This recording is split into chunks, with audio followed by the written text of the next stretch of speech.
And this is Ken Kraetzer for CaMMVets Media. We cover cadets, midship, and the military and veterans proudly since 2008. We have a chance to talk to one of our friends long term. Uh, that is served our country in amazing ways. And that is Rear Admiral Rabbi Harold Robinson, 36-year veteran of the U.S. Navy. Admiral, how are you today? I'm doing great. Uh, Thanksgiving is one of my favorite holidays. My daughter just arrived, so um, it's nice to see her, and it's one of those family moments. So it's So great. important. So Yeah. important.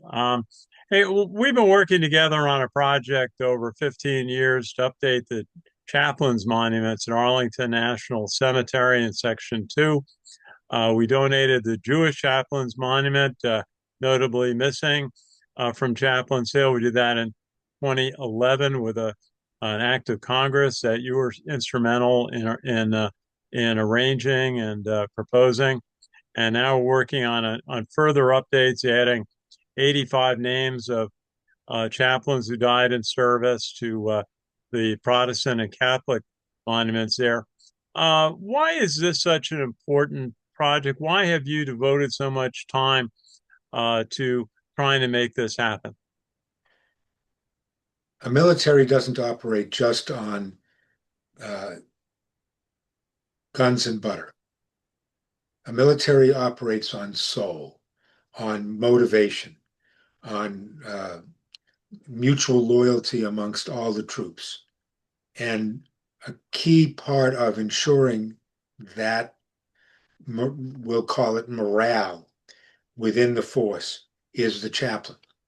The chaplain is the one that connects on a human level with people of all ranks, all denominations, uh, with members of the military, their families and friends. The chaplain is a key component to the morale, and without unit morale, you're not going to win. Um, and our country would be in danger.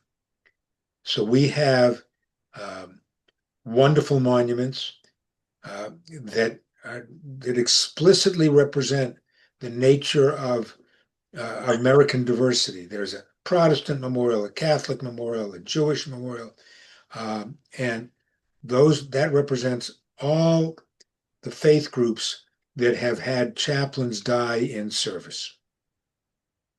Unfortunately, it doesn't well represent them because, especially in the Protestant memorial, a lot of names have been, it's not been updated since World War II. So we're missing all the chaplains from Korea, from the Cold War, from Vietnam, and from Iraq and Afghanistan.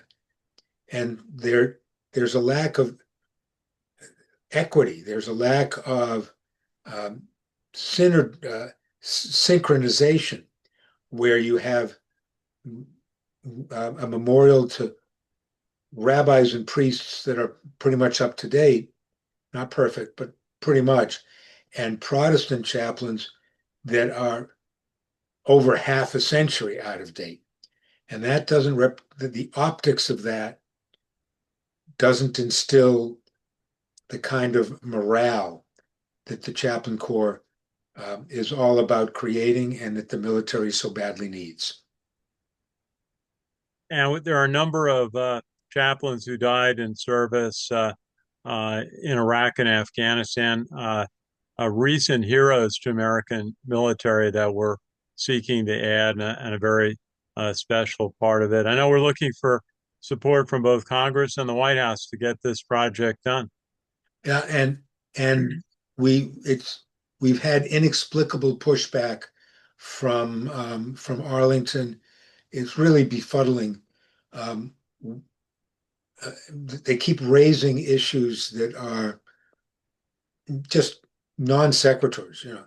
Um, well, uh, we can't take any more space for burials. We need every inch. This is adding a plaque to an already established memorial. It doesn't change the footprint, the ground space, not a centimeter, not a quarter of an inch. Well, if we let you add names, all the memorials with names on them will want to add new names. How many other memorials are there with names on them? Well, other than the battleship Maine, which was blown up in Havana Harbor 125 years ago, there are none. So, I mean, we keep getting these um, strange disagreements from Arlington, and we've had Congress has twice passed authorizations that Arlington has found new and inventive ways not to acknowledge. And how can members of the public support the project? Is contacting their member of Congress a good step? Contacting our members of Congress would be a great step, saying support the updating of Chaplain Corps Memorial at Arlington National Cemetery. That's the Absolutely. whole thing. Support the Absolutely. updating. Um, and that, by the way, would also be supportive of the chaplains who are in the military to meet the religious and ethical and moral needs um, of our soldiers, sailors, airmen, and Marines, their children, their wives and husbands. Um, but how about meeting the chaplain's needs? How about um, reaching back and saying, thanks for a job well done, even sometimes at the cost of your own life? Absolutely. And it's been great to work with you on. We're going to get this done soon. I'm very confident. The chaplains who serve our country deserve this recognition. Hey, Admiral, I just want to ask you, you were just in Israel and Gaza. Um, what can you kind of sum up about your trip? What'd you see? Um, Boy, in the 1 minute remaining to us, um, I'm not that good. But I will tell you that uh, a lot of what we see on the TV screen um, is just not accurate. And a lot of um, statements that are being made are knowingly false. I saw a release by Amnesty International, a very respected humanitarian organization, and the they were talking about the intentional genocide. They were claiming Israel was committing intentional genocide. Uh, and for any of us who remember the events of 7 October, this is, I'm going to read you the first sentence of Amnesty International's report. Quote, on 7 October 2023, Israel embarked on a military offensive on the occupied Gaza Strip of unprecedented magnitude, scale, and duration. Israel didn't embark on an offensive on 7th October. The Gaza, the people of Gaza, under the leadership of Hamas, uh, embarked on an unprecedented attack, including terrorism of literally sleeping farm villages, and ended up killing 1,250 people that day and taking 250 hostage, and taking people hostage of all ages, from infants through their 80s, many of whom. Totally, yeah. And so to start your report by saying Israel embarked on a military offensive on October 7th, 2023, tells you that something is wrong in get your facts straight. Well, that certainly didn't happen October 7th. No, and That's I'm the not day saying that that Israel Israel, was attacked. Yeah.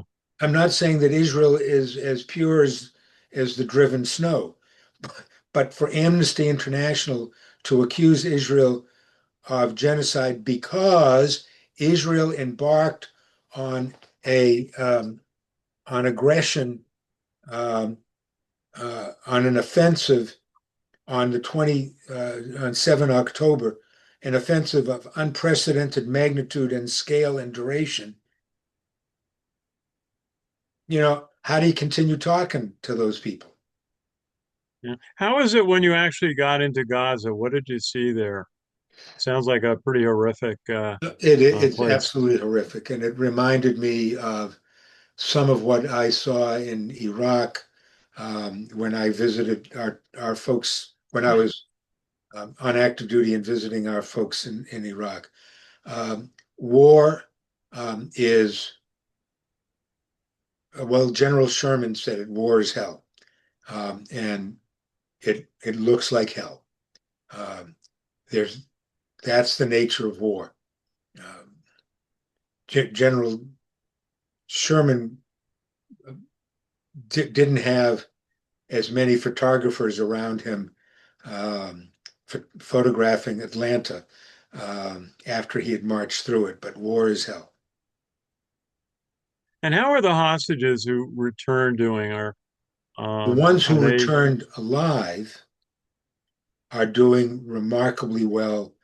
They are being embraced by an entire nation with love and comforting support.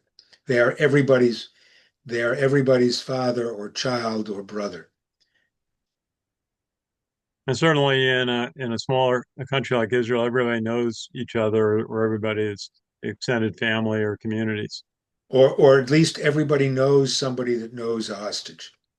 Absolutely. Well, we're so glad they're back, and answered a lot of prayers, and our prayers to those who did not make it back, um, and their families.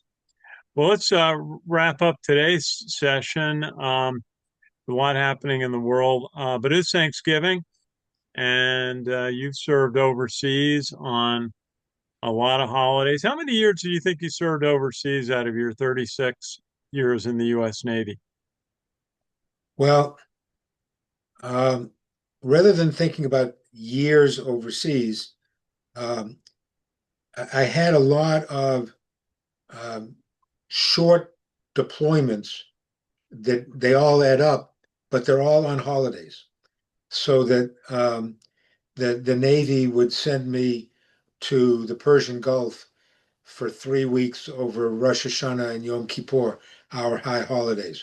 I might be back in the States right after that, but it was another holiday I didn't get to spend with family, or Hanukkah, or Passover. Um, so um, it wasn't so much about how many years, full years that I spent away. It's about how many holidays, uncounted, that I wasn't at home for the family holiday. Um, Glad I'll be home for tomorrow, but um, the I can remember celebrating Hanukkah, uh, and we were at a very high altitude, and in the winter, Hanukkah is always in December, about December time, and it was cold, and we were um, high wind that whipped even through the specialized tents, the multi-layered tents, and we wanted to celebrate Hanukkah. There was one other soldier that was Jewish to celebrate Hanukkah. We couldn't get the candles to stay lit, and Hanukkah is observed by lighting candles. So we used road flares stuck in the snow, and, and uh, we had the lights um, lit with road flares. It was really a kind of unique Hanukkah. Um, and years and years later, um, I got an email when I got promoted to admiral. I got an email from the that one other soldier, who said, "I remember you. We did road flares for Hanukkah. at 9,000 feet. So so it's nice to know that your being away from home made a difference. Of course, it made a difference to your family missing you, but it made a difference to the soldiers, sailors, airmen, and Marines you were present with when they were missing family. Absolutely. And so well said. And Admiral, always good to talk with you. We're going to get the Chaplains Hill project done. Uh, it's so meaningful to the chaplains and all who they have served uh, in our country, in the U.S. military, and families, and the faith groups that they represent. So we're looking forward to getting that done with your leadership. I know we will.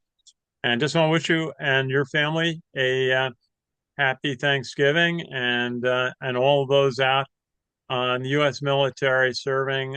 So many are serving overseas today, far off lands, on ships and submarines. We just got to think of those in the submarines below the ocean. Won't see the light of day on Thanksgiving. It brings me back to the hostages, some of whom were not allowed to see the light of day for over 2 full years, for more Wow. than 750 days. But to you, to all those who see this video, may Thanksgiving bring its message of happiness and appreciation to God to all your viewers. God bless. Admiral, thank you, and our best wishes, and again, our remembrance and thoughts out to everyone serving our nation overseas, and maybe serving on a base domestically, just can't get home because somebody's got to do the job 24/7, 365, protecting us. So, Admiral, thank you again. Best wishes to you, Miriam, and your family. And thank you for watching. This is Ken Kraetzer for CaMMVets Media. We cover cadets, midship, and the military and veterans proudly since 2008. Happy Thanksgiving. Thanks for watching.